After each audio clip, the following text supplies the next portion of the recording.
ترجمۃ القرآن چھٹی جماعت کے لیے۔ بسم اللہ الرحمن الرحیم۔ آج ہم سورۃ الاخلاص کا مطالعہ کر رہے ہیں۔ اخلاص کا معنی ہے صاف کرنا، خالص کرنا۔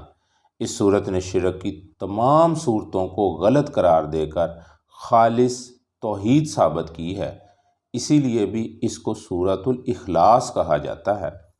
سورۃ الاخلاص بہت فضیلت والی سورت ہے۔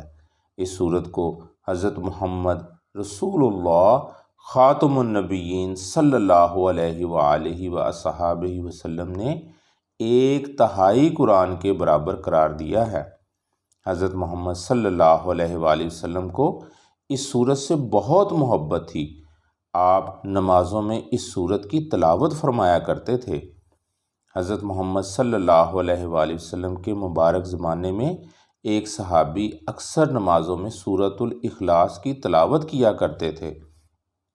جب آپ کو ان کے اس عمل کی خبر دی گئی تو آپ نے فرمایا، انہیں بتا دو اللہ تعالیٰ ان سے محبت کرتا ہے۔ یہ سورت حضرت محمد صلی اللہ علیہ وآلہ وسلم کی مکی زندگی کے ابتدائی دور میں نازل ہوئی۔ اس میں ان تمام لوگوں کے عقیدے کو غلط قرار دیا گیا ہے جو اللہ تعالیٰ کی اولاد مانتے تھے۔ کچھ کافروں نے حضرت محمد صلی اللہ علیہ وآلہ وسلم سے پوچھا کہ آپ جس معبود کی عبادت کرتے ہیں وہ کیسا ہے؟ اس کا حسب نسب بیان کر کے اس کا تعارف تو پیش کیجئے۔ اس کے جواب میں سورۃ الاخلاص نازل ہوئی۔ سورۃ الاخلاص کا مرکزی خیال توحید کا جامع بیان ہے۔ اس سورت میں توحید کا تعارف کرایا گیا ہے اور یہ بتایا گیا ہے کہ اللہ تعالیٰ ایک ہے، اس کا نہ کوئی باپ ہے اور نہ کوئی اولاد ہے اور نہ ہی کوئی کسی اعتبار سے اس جیسا ہے۔ وہی مخلوق کی ضروریات کو پورا کر سکتا ہے۔ وہ شریک، اولاد اور ہمسر یعنی برابری کرنے والے سے پاک اور یکتا ہے۔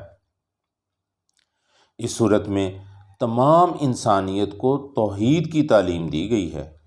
اس صورت کے مضامین کی روشنی میں اللہ تعالیٰ کے بارے میں ہمارا عقیدہ یہ ہونا چاہیے کہ وہ یکتا ہے، اس جیسا کوئی نہیں۔ نبی کریم صلی اللہ علیہ وآلہ وسلم نے فرمایا، جس شخص نے سورۃ الاخلاص کو 10 مرتبہ پڑھا، اللہ تعالیٰ اس کے لیے جنت میں ایک محل تیار فرمائیں گے۔ تلاوت اور ترجمہ۔